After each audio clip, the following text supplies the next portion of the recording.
I was working in Des Moines, I had an employee of mine that passed away.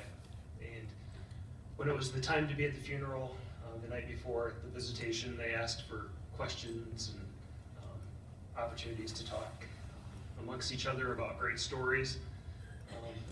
And I had so many great stories to tell about Barb, but I was too shy to say anything. And nobody else spoke up, and I always thought what a shame that was, because she was such a wonderful person. She touched so many people, and she was such a hard worker. So I wanted to open the floor by telling good stories about my dad, and allowing Jamie to tell good stories about my dad, and then open it up to make sure that, you know, once the stories start flowing, other people will be less likely to sit back there and think I can't get up there. So I decided to write down a few things. I may stray from it, but I basically wanted to say why my dad meant the world to me. My dad taught me many lessons. He was my best friend, but because of all the lessons he taught me, he was also my teacher. My dad was a man who taught me to treat everyone equally with respect and dignity. He taught me that all people are human beings and therefore we're all equal. He taught me that not all people are born into equal circumstances, that regardless, we're all still equal to each other.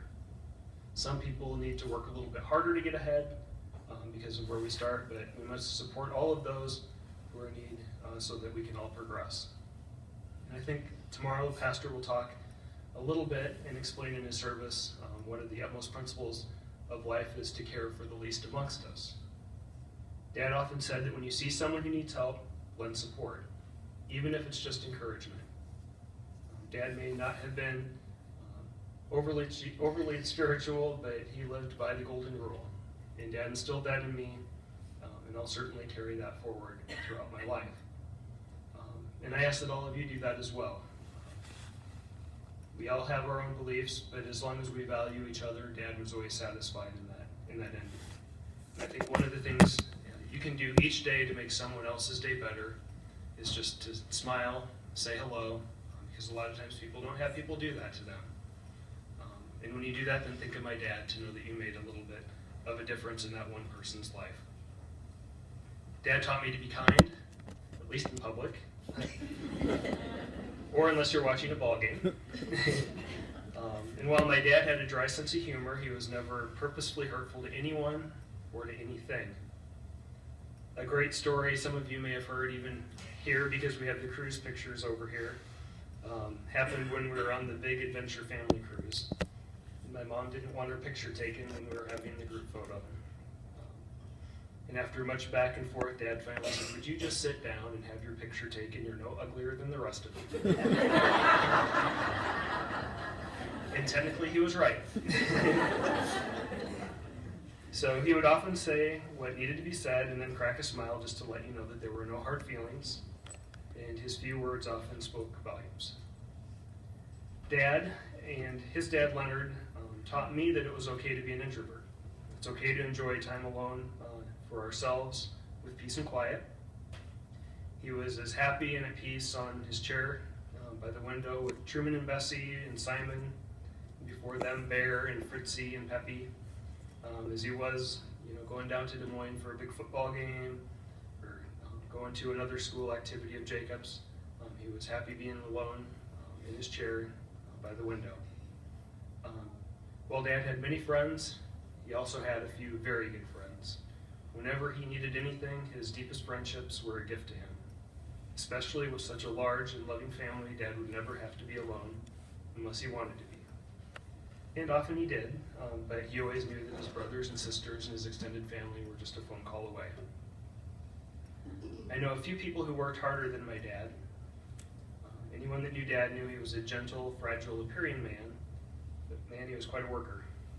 He was lucky to have survived surgery in his childhood that many people wouldn't have overcome, and he overcame many physical difficulties throughout his life. Despite his physical limitations, he started physical labor while he was still in high school. He lifted heavy rolls of paper and printed using massive buckets of ink. His hearing was mostly taken away from the excessive noise of his machines, but he still loved his work. He knew that work keeps the mind occupied and keeps your family secure. That's a lesson that he learned well, that hard work really does pay off. He He'd often say, do your job, do it well, and you'll be rewarded. One of the things he also loved working on was his home. I think of all the times he got on ladders, painted the house over and over, he mowed the yard, he climbed on the roof to clean out the gutters. He was always working. And oftentimes it was a physical struggle for him, but he always finished, and he was so proud of the home that he and Mom made out of a simple house. Dad was also a man who quietly enjoyed politics and encouraged me to be a lawyer and a public servant. He was born into the Great Depression in the 1930s. His first memories were certainly the struggles of a large family in a financial crisis, with parents worrying about making ends meet. Because of that, he greatly admired President Franklin Delano Roosevelt, and he taught me that president's life's work. And last year, as I moved to DC, I was so proud to take Dad to the FDR monument in DC. I only wish he was able to return to see the cherry blossoms this year, but we do have a couple cherry blossoms on the casket and above the picture. Dad knew a lot, and dinner growing up always included this silly political show called Crossfire and the weekend political shows, and Dad could always win an argument, but he didn't always have to. He simply was a smart man, and he could easily judge who was not. Dad was also an artist. A few of his works are here. Looking at them, especially the picture that he painted over here, which belongs to my cousin Ron and his wife, I think epitomizes where Dad probably wishes he would be, and is probably where he is now. I can see him fishing there with Grandpa Leonard and with Uncle Bob, seeing who can catch the biggest fish and tell him lots of fish stories. He painted a lot of pictures, those that are not here today. He passed on a lot of his talent with artwork. He passed a lot more of it on to my sister, but I still find peace in unpacking my own paints and canvases and creating something unique. It taught me to open up my paints and get started, and that'll be difficult. But I want to do as Dad did, to create a lot of paintings to share with family and friends. So in the end, Dad was simply a great man who did many great things, and all the while he tried to make the world a better place. So I ask all of you to carry on with Dad's spirit behind you. Always ask what you can do to make your world a better place for our family, our friends, and everyone else who is our neighbor. So Dad, thanks for being my best friend, and I love you more than you could ever know. Well, I'm not as elegant as my brother. I'm not a speech maker. The only thing I got to say about my dad is probably one of the kindest, quietest men you'll ever know. He would give you the shirt off the back if you were cold. If you needed something and you called him, he would be there in a matter of moments. Sorry.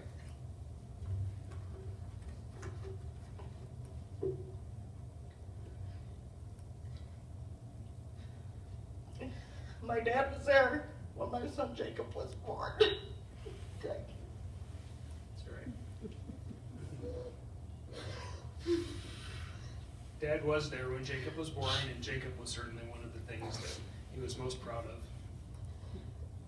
He gave up a lot when Jacob was born for his health. He promised that he would be there for Jacob, and he was. Mom used to tease my dad, saying, you know, when Chris gets old enough to graduate, I'll take you out of the nursing home to see Chris graduate. And he didn't have to leave the nursing home for that, and he also lived to see Jacob graduate from high school, and he was so proud of that. And he knows that Jacob will do great things. And he was there every moment while I was in labor. My mom, unfortunately, was in California that week. Yes.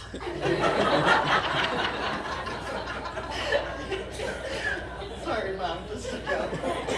But, you know, he kept my husband running up and down the road and back and forth and going to the farm and doing chores, and kept it going because I was in there for 3 days before Jacob finally was there.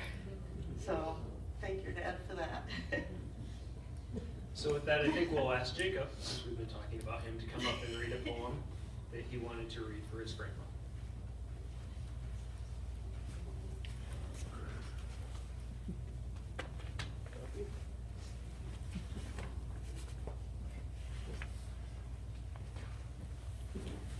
so I'm like all advanced and everything. It's on my phone.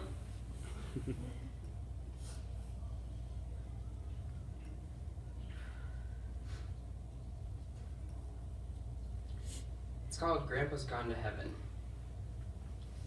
One quiet day the angels came and took Grandpa far away. But in the stillness of the night, I could almost hear him say, "Dear grandchild, I will miss you. You mean so much to me that Jesus called me to his side. In heaven I will be. A place of God's great beauty. No tears, no earthly cares, only peace and joy forever, and love beyond compare. So remember all the good times." It goes for all of you. Remember all the good times. Don't think about the sad. Treasure all the special moments through the years we've always had. And if you trust in Jesus, I can promise this and more. You will get a hug from Grandpa someday on heaven's golden shore. And that's one thing that I remember the most about my grandpa was I'd always get a hug from him no matter what. And the funniest thing though was every time my grandpa would have the TV on, it would be so loud, and Grandma would come in there yelling at him and telling him to turn the damn TV down. And she'd walk out of the room, and first thing he would say to me is, "What'd she say?"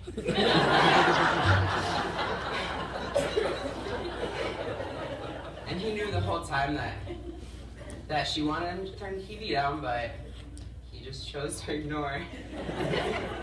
But my grandpa's my hero, and I think he can be a hero for a lot of people. And I know he's going to be missed, and I love Grandpa.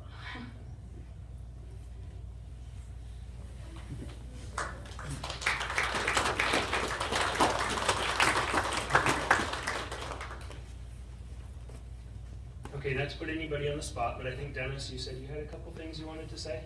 I did. Yes, you did. And if you didn't, then come up and say a couple things anyway. I don't recall saying that, but I just got one quick Jim story I can tell. When I was in high school, we were up at Yankton on the beach, and Jim had, we were in great big rocks. They were probably about 20 pounds or so, and we were throwing them to see who could throw them the farthest. And I'm a pretty good sized guy, and I always thought I'll beat him for sure. And I threw that rock, and Jim threw it about 6 or 7 feet farther than me. So he wasn't very big, but he was a very strong man. And that's what I remember most about Jim. Thanks.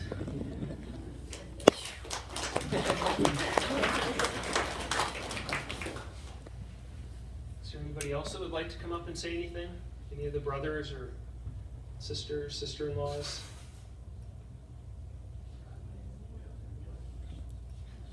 Okay, well, Amy, you want to say a few things? Yeah. I don't want to go up there though. Just stand up. Yeah. Anybody who wants to stand up, stand up.